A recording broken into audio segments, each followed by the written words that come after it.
Hey guys, we're the Hard Time Shaman podcast, training up a bear class of man, and today we are finally continuing on our Ranger Handbook Abridged series with chapters 4 and 5, and you'll see why we did 2 chapters in one episode soon enough. Today's subject: communications, slavery, and demolitions. What do you say? Today's subject: slavery. That meme. No. We decided to throw two together, and it's like you said. You will see why. It's my eyes started glossing over when I started reading the communications one. Like, nothing against it. It's just it's very dry. It took this long because I'm trying to figure out how to even do this episode, and we're just gonna really lean into the abridged part of the Ranger Handbook Abridged thing. We're gonna Bill O'Reilly this. We're gonna do it live.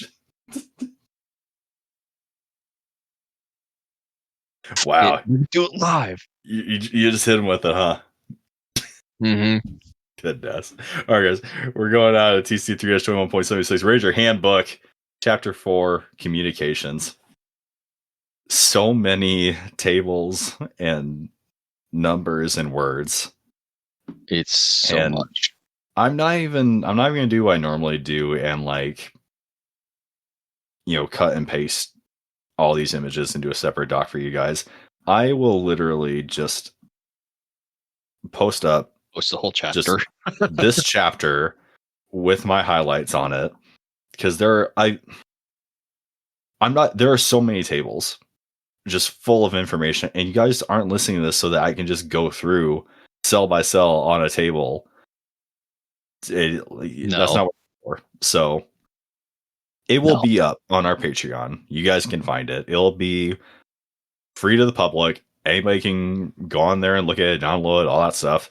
But yeah, this is for you, but we have to enjoy this too to record it. So there you go. I still want to make a man pack. Oh, dude, have you seen those on IG? Yeah, like some of these radio accounts, like these guys make six setups. Like they're freaking slick. Like I still gotta do that. I want to make a SDR out of Raspberry Pi. That would be legit. That would be legit. Because then, software defined radio, if you found a way to get all the different to set up all the antennas that you need, you can hit every frequency range. Plus SAT, plus all that stuff, APRS, like the whole gig.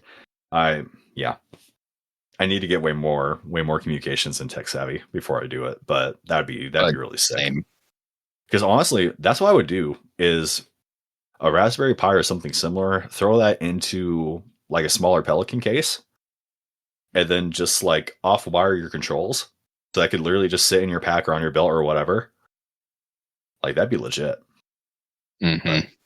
Anyways, communications. Yay. The basic requirement of combat communications is to provide rapid, reliable, and secure interchange of information. It's comms. It's your radio rat, guys. That's all. I loved being an RTO. Being an RTO was so much fun. Anyway, yelling at people, yelling at LTs. What do you mean you didn't hear me, retard? There was an art to calling people an idiot over the radio without actually calling them an idiot. With radio etiquette, keeping it to the point. Yeah. Mm-hmm. I will say, just as a team leader and just living in the Army for a while, my corporate speak got so good. Because if one guy got insecure, he could just screw your life up. So you had to be really good at talking to people. If you had to call them an idiot, you had to make it so they won't hurt their feelings. because they get sad. Oh, I didn't care. But I care. did. Like, I don't care if you smoke me. Like, I literally had a guy who smoked me all the time, and like and it got to the end where like he was like having to leave. Or he's like, "Are you done?" I'm like, "I thought we had one more set." And he's like, "Yeah, we do." I'm just like, okay, like I've been smoked before. Like, this doesn't hurt. I don't know. I'm not learning anything here. But try harder, Daddy. Yeah. Taught me like a glow stick, Daddy. Radios vary from high frequency, very high frequency, ultra high frequency, and tactical satellite or TACSAT. We had, and here's our first freaking table right out of the gate. Characteristics: the ANPRC 152. We had the 152s, yeah. Oh yeah, handhelds. Yeah, so we had 152s. The 148s are essentially the same thing. I think they may be a little bit smaller. And then there's the 119F, which is the man pack. Mm-hmm. So both of the handhelds can go from low, high, ultra high, TACSAT. The man pack just does low frequency. Low. Very high frequency, low. Pump it out to 10 watts. By golly. Yeah. And of course, your handhelds have the rechargeable lithium ion batteries, which if you don't do it right, will completely zeroize your radio. So have fun figuring that out. Yep. I'm not gonna tell you how to do it because I want to laugh.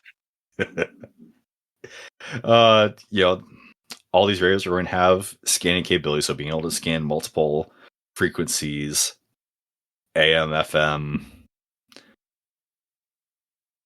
and then loading. So the man pack, you're pretty much doing that manually, yeah, because the handhelds, they have the daggers. Yep. But man packs, that's on you, boo.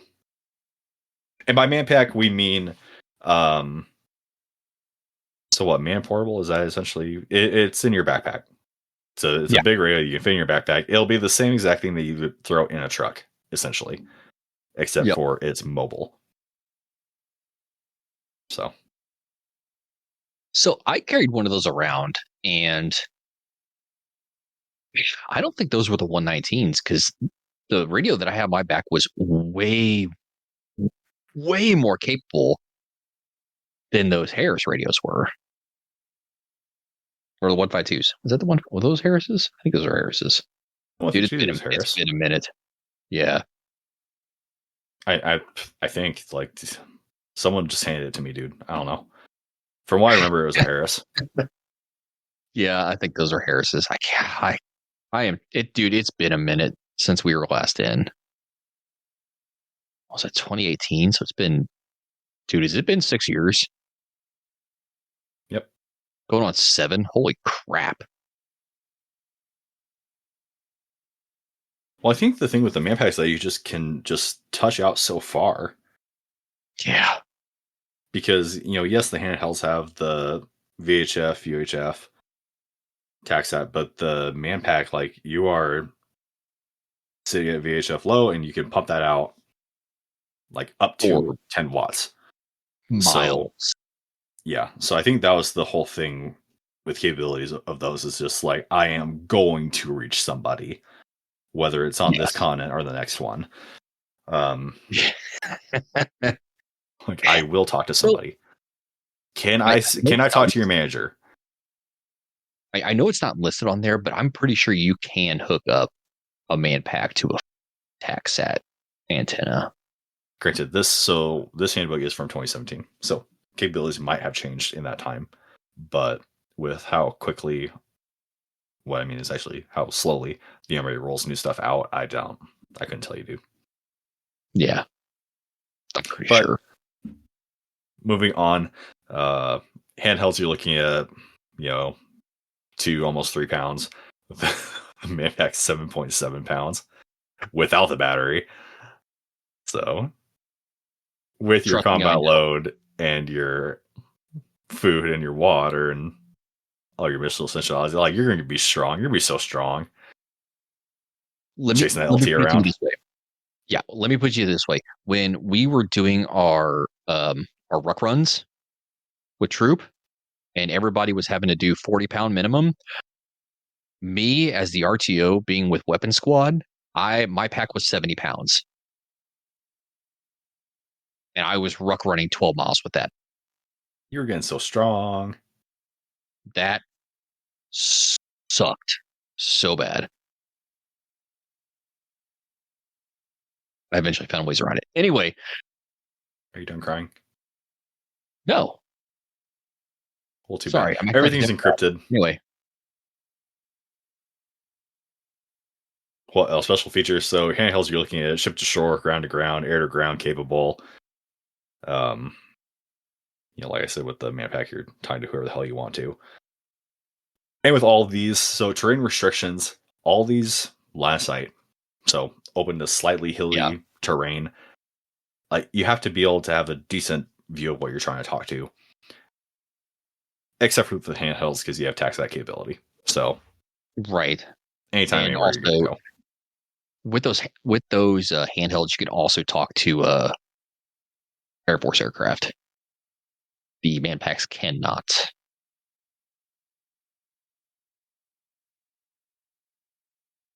And list of frequencies, which is a lot of numbers that I can't read. So, guys, there's a lot to these tables. Even the chapter runs into how to actually assemble a man pack.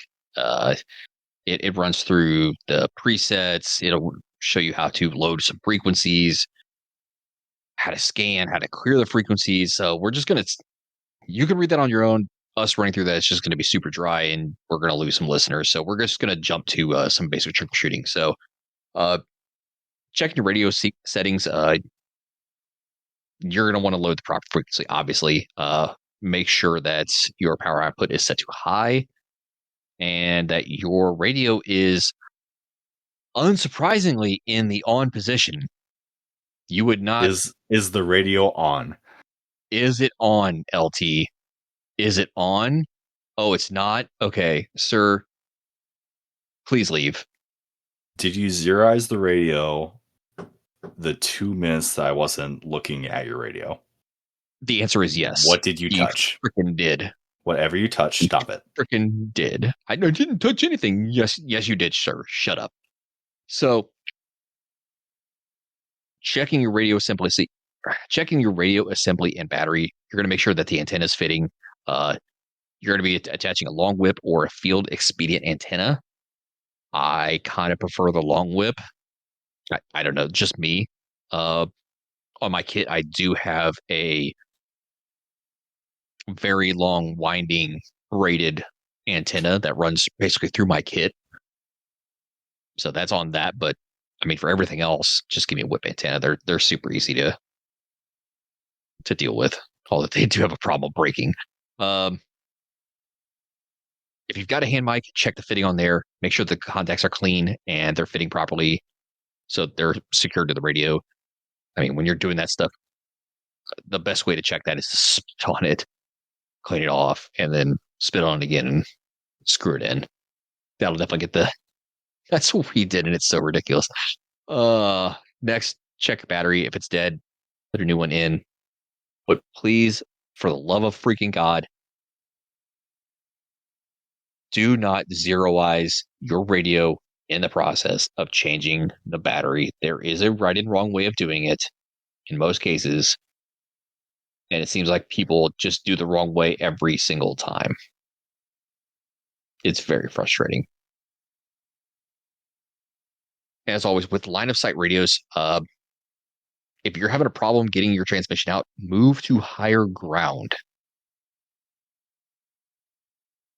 Doing so is probably necessary in order to make radio contact, especially in densely vegetated or uneven terrain. All right, so talking about antennas, I mentioned whip and wire antennas earlier. So when a whip antenna breaks into two, you're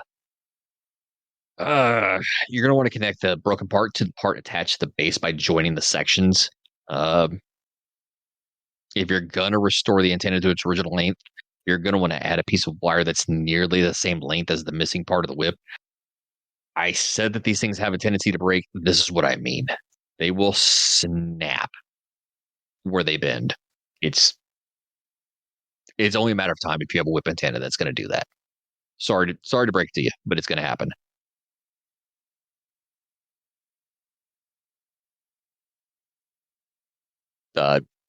Wire antennas, not so much. If you do need to do an emergency repair of wire antenna, it's probably going to involve the repair or replacement of the wire used as the antenna or the transmission line.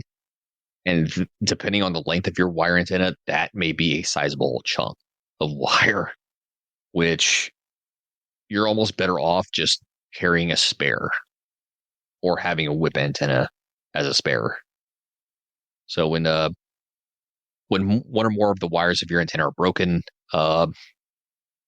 you can repair it by reconnecting those broken ends if you have the proper equipment, and it'll work. It may not be the greatest, but it'll work. To do this, you're going to want to lower to the ground, clean the ends of the wires, and then twist them together. It's an expedient way of doing it.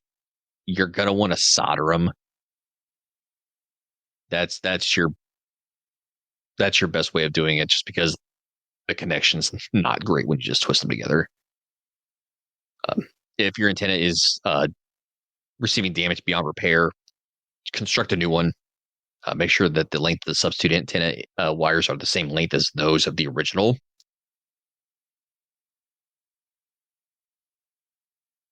If the radiating element is not properly insulated, then the field antenna can short to the ground and no longer work.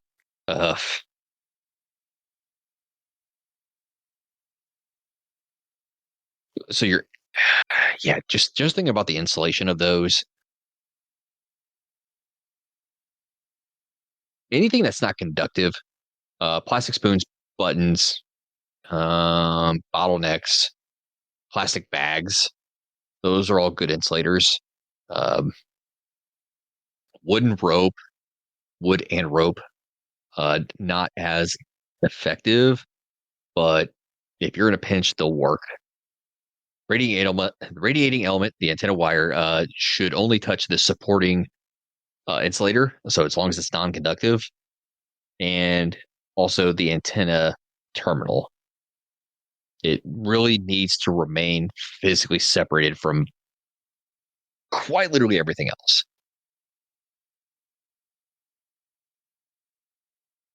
I know it's kind of dry, but I feel like above all else, being able to repair an antenna is definitely needed. Otherwise, I probably wouldn't have ran through all that.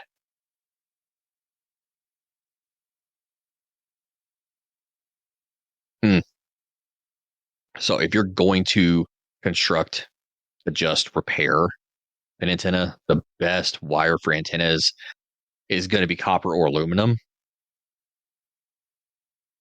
Although in a pinch, you can use any wire that you can find. The exact length of most antennas is critical. You got to make sure that the emergency antenna is the same length as the original antenna. It's completely necessary based off your setup.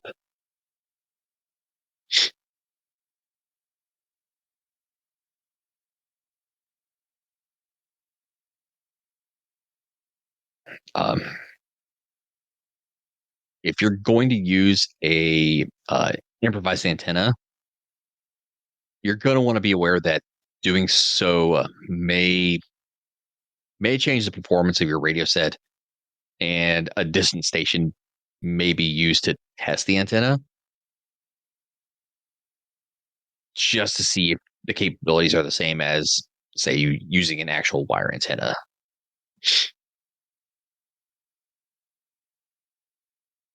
This podcast is sponsored by Blackbeard Firestarter. Blackbeard Firestarter has been our first choice in Firestarter since they introduced their Firestarter rope years ago. Blackbeard offers their fire starters, their fire plugs, arc lighters, ferro rods, stormproof matches, everything you need to get a fire started. Their products are made right here in the US, wind and waterproof, have an insane burn time. They're basically dummy proof.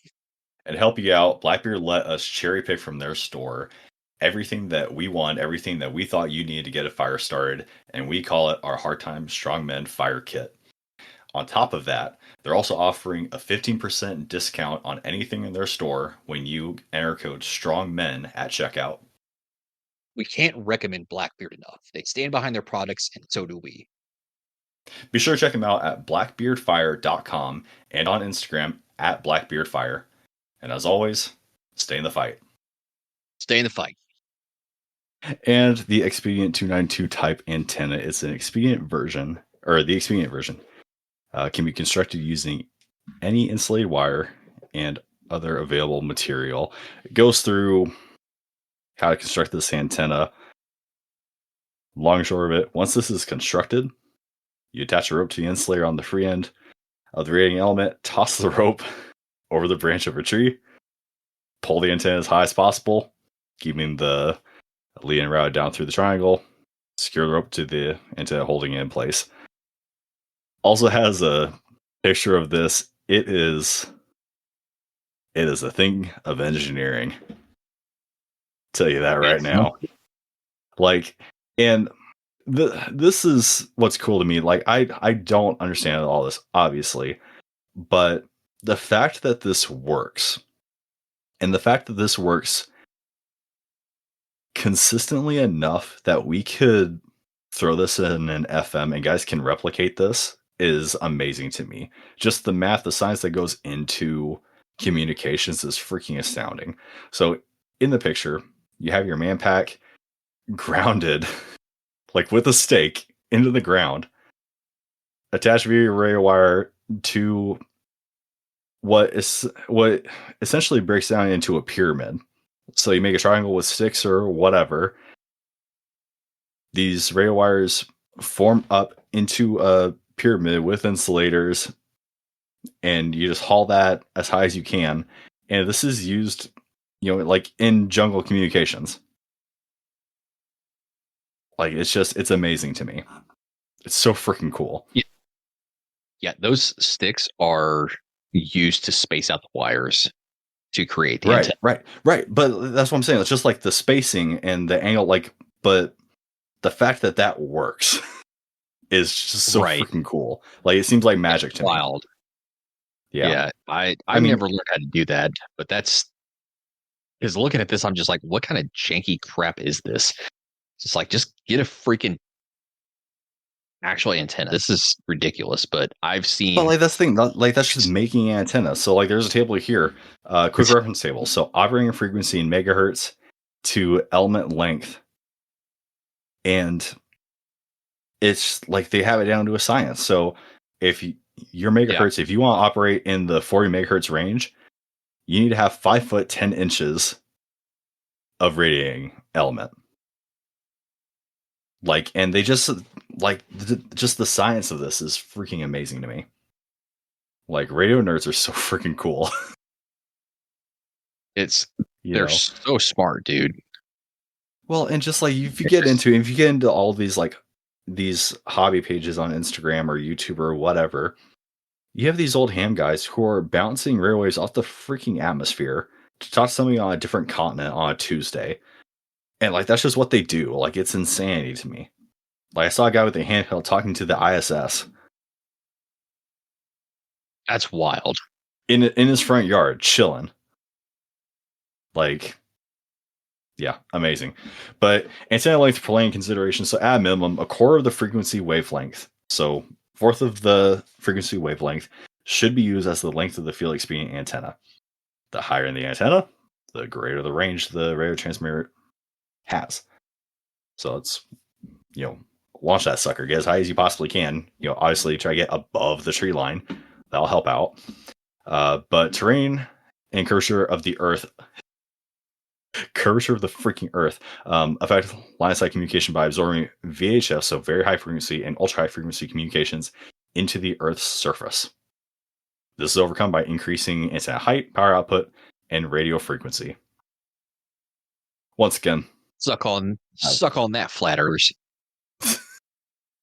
Yeah, Ranger Handbook says suck it. A lot of tables, a lot of numbers. and such. Yeah. I don't understand it, but hey, here I am. Formula to compute the highly intended to compensate for the curvature of the Earth, which is bonkers to me. And that's how that chapter ends. A lot of math law tables. A lot of stuff that's way over my head. Yeah. I mean, dude, they're pulling out square roots, and yeah, that's whew. I'm good. So anyway, it's not for me. Chapter 5. Yeah, not for me. Chapter 5, Demolitions. Let's get into the fun stuff. I wish we had Critter here. This would be a good episode for him. We should have thought of that. Well, get him on the horn. Can I call him up? Say, hey, you're not busy, right? Critter, what are you doing, bro? But start off characteristics of explosive low and high initiation systems, modernized demolition initiator or MDI components, detonation systems, safety considerations, expedient explosive breaching charges, and timber cutting charges, which we actually talked with Greer about last time. So here for that. But in general, low explosives, velocity up to 1,300 feet per second, which produces a pushing or shoving effect.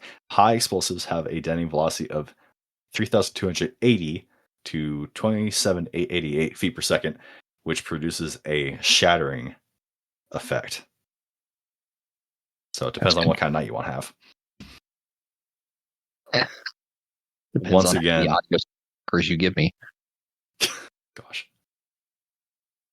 Once again, big table, big words, big numbers.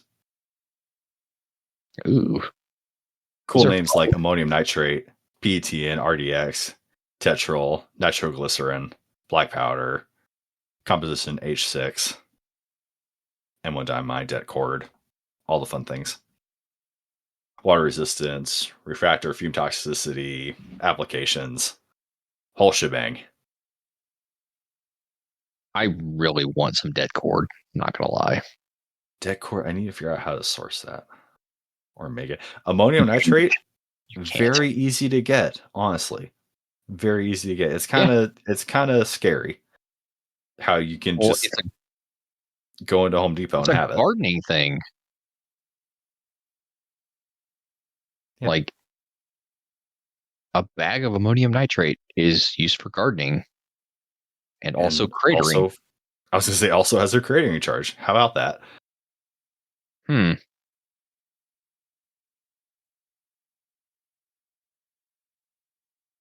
the next two systems, or the next two sections, rather, guys, are initiating priming systems and the detonation firing system. So MDIs, well, timed out MDIs, shock tube.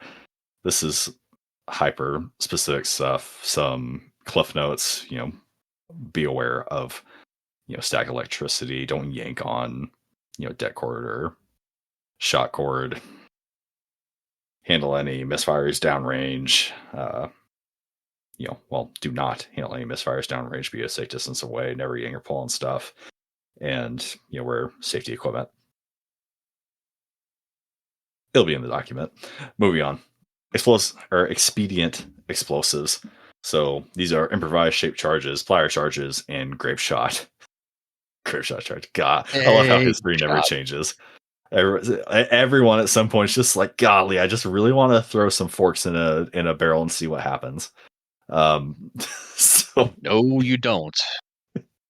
Improvised shape charge. So concentrates the energy of the explosion released into a small area. So making a tubular or linear fracture in the target. So this is especially effective against, targets like concrete or armor plating. God, do you remember that class before we deployed when they brought us out to that, to like that history range where they had like shape charges out of freaking like Coke cans, and they're like, by the way, this will like totally wreck your life. Yeah. And then you just never trusted garbage after that. Anyway, bowls, funnels, cone-shaped glasses. So like champagne glasses with the stems cut off are all used as cones. So that brings us to the fun little device called the platter charge. basically one of these devices turns a metal plate into a powerful blunt nose projectile. Basically turns it into a freaking metal beanbag round. The plate should be steel, preferably round. Square can work. And weigh anywhere from 2 to 6 pounds. Called it a beanbag round. You're talking about a freaking metal plate just getting punted at you. Yeah. Hell of a beanbag round.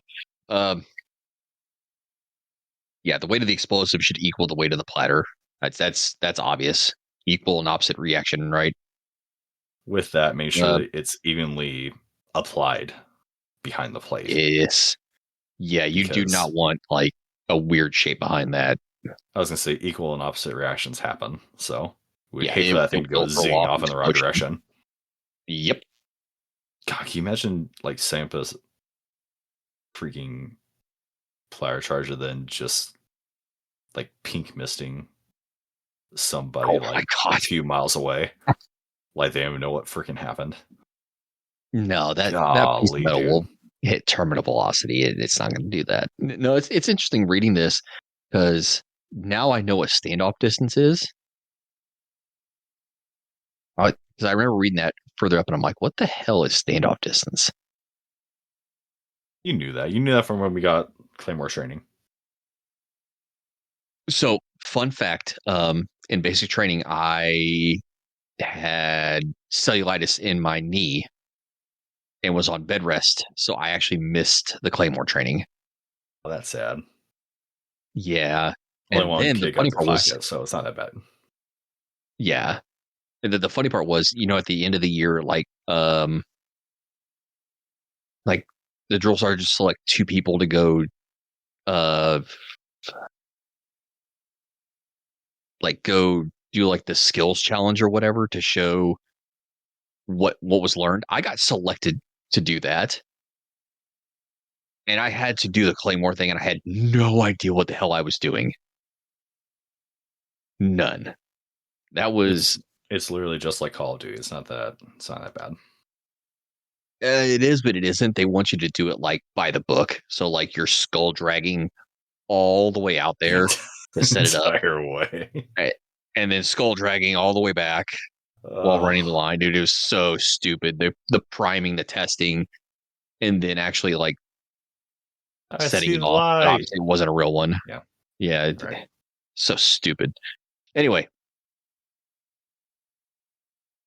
yeah, this platter charge is kind of cool.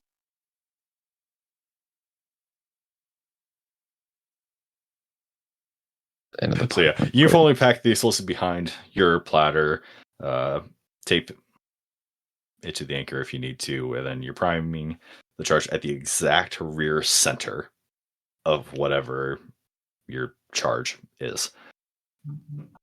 Aiming your charge directly at the center of the target, ensuring the charge is on the opposite side of the platter from the target. So platter charges can also be used as anti-personnel fragmentation mine or a grape shot charge. It is a shotgun round. This is awesome. So to do this, you create a hole in the center, bottom of the container for the plastic cap. Put explosive evenly on the bottom of the container. Remove all voids and air pockets by pressing the C4 into place using a non-sparking instrument. Yeah, that's probably smart. Place buffer material directly over the top of the explosives. Place projectiles over the top of the buffer materials, then cover to prevent spilling from movement. Aim at the target for approximately... You made a claymore. That's what you did. You made a freaking claymore. And you laughed at me for talking about putting forks in it. That's literally all you're doing. Basically, yeah, this will do it. Aim at the target from approximately 100 feet. Jesus. That is... Yeah, explosives are cool. Ugh. What crazy. I love this. Right. And we also go into demolition knots and minimum safe distances. So several knots are used for demolitions. All these knots are for joining demolitions to a detonation cord. So Yuli knot, double overhand, square knot, triple roll knot. Dude, a lot of these are used in fishing too. That's the crazy part. All right. Yeah. Right? So many applications. So little time. And then going on to minimal safe distances for personnel in the open. Going based off pounds of the explosive to safe distance in feet or meters. So if you have 40 pounds of explosives, minimum safe distance is 342 meters. 300 pounds of explosives, you're looking at 670 meters as your safe distance. How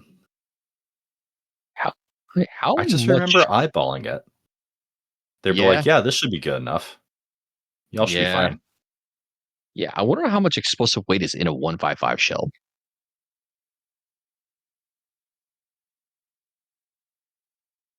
We have the table somewhere. I think we posted on the IG. Yeah, somewhere. If not, it was in one of the other episodes. It's in there. Yeah. So it also gives the minimum safe distance for charges over 500 pounds. That's exactly what we needed. All right, let's talk about some charges. Breaching charges. Clear. Breaching charges are used to break down barriers. You can use breaching charges for reinforced concrete, materials other than reinforced concrete, and timber cutting charges. So, fun fact about breaching charges, they don't just break down barriers, they send them flying across the room. I have seen where whatever's behind that. I was about to say that. I have seen where dudes have blown metal doors off their hinges and killed 2 people with the door. Yeah.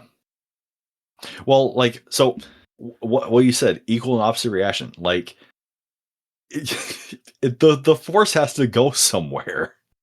It has to. The wall isn't just going to eat it. Like, it's going. And if you're behind it, you're going to. Yeah. It's not just going to create a hole, and like the debris from whatever made that wall that you just blew up is not just going to evaporate. It's going to become shrapnel. Well, and so this is what we should have talked about with safe distances. We kind of disservice there. But safe distance is for a freaking reason. Are not even talking about shrapnel. The concussive force. Oh my God, yes. So your skin might be fine, right? Your internal organs, not so much. So there's a limit. I think it's a limit of three or 5 times that you can shoot the Carl Gustav at a time. Otherwise, you get messed up. I think it's 3. Well, the same goes for the 50 cal. What? I didn't know that. Yeah. Really? That explains a lot. I think it is a maximum of 5 rounds at a given time. I don't know, dude. I watched some weapons documentary and they were talking about it. Like, Mr. Stark, I don't feel so good. Yeah, that's exactly it. Like, yeah, I never knew that about the 50. I remember when I was training with the team dudes on the Carl Gustav, they're like, yeah, you can't shoot this anymore. So I was like, why? Yeah. And I'm like, oh, that's why. It's like, that's not a good feeling. Oh, no. Dude.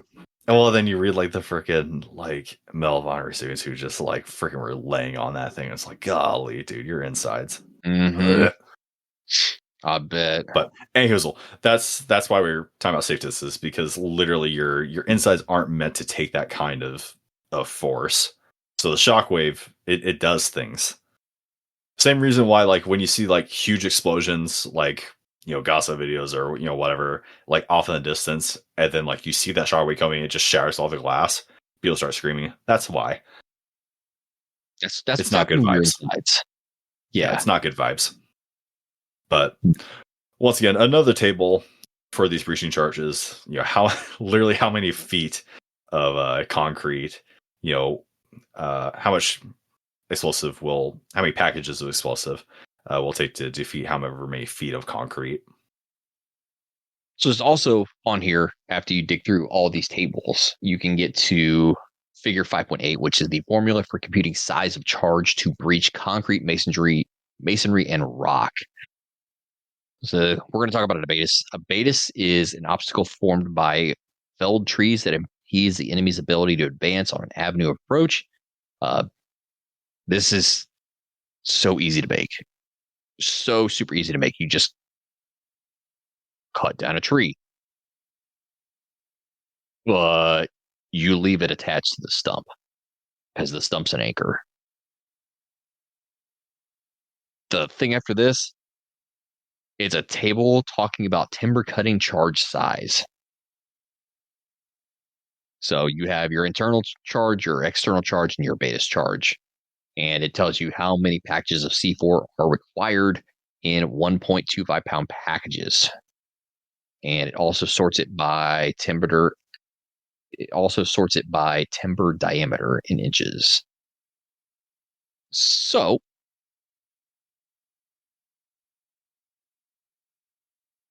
we talked about this with Critter before, and abatis is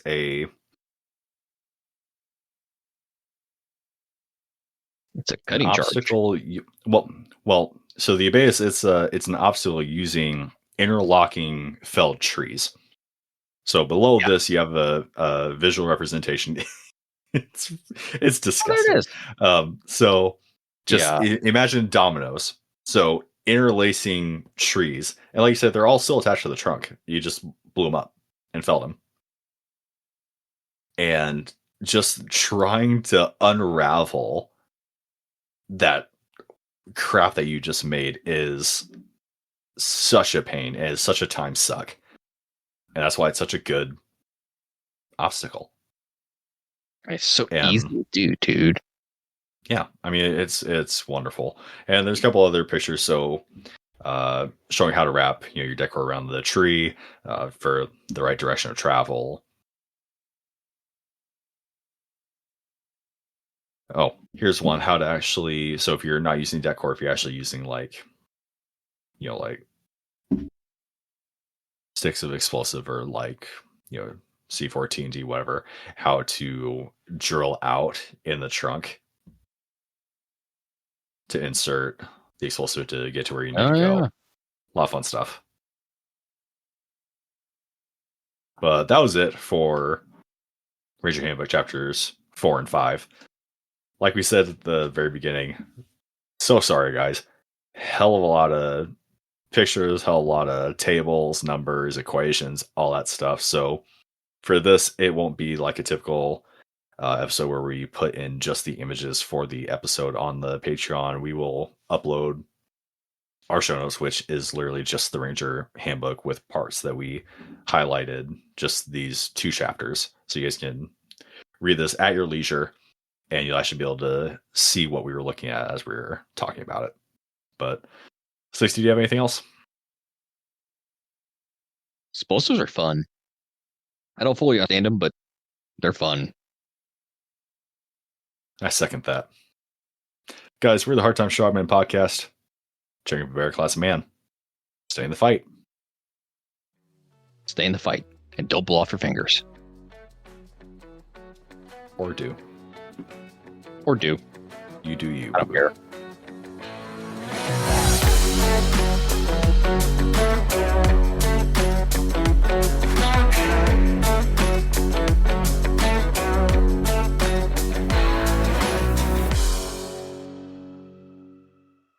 Check out our Discord, where we talk about all of the topics that we talk about in our conversations, but in deep dive format.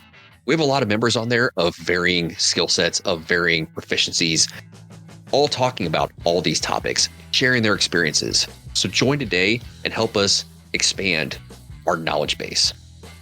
And check out our Patreon. Our Patreon, outside of just backing up all of our episodes for when we eventually get canceled, our patrons get access to our exclusive episodes, our pre-shows, our post-shows, our little tidbits here and there that we aren't really supposed to talk about. We're also opening up all of these exclusive episodes for people to individually purchase. So you don't have to get tied into a tier in order to get all that content. You can dip your toes in a little bit, decide you like it, then come and join us on that. We're having exclusive conversations, and along with the Discord, we are just building that community, building that skill set, that mastery, these proficiencies. And this, outside of our sponsor, is what's keeping the lights on and keeping all of this information, all these classes rolling for you guys. So make sure to check out our Patreon. And one last thing, guys, the world is better with you in it. If you're feeling suicidal or if you're in crisis, dial 988 or reach out at 988lifeline.org to get help. Someone's always on the line. So if you need a lifeline, remember 988. Stay in the fight. Stay in the fight.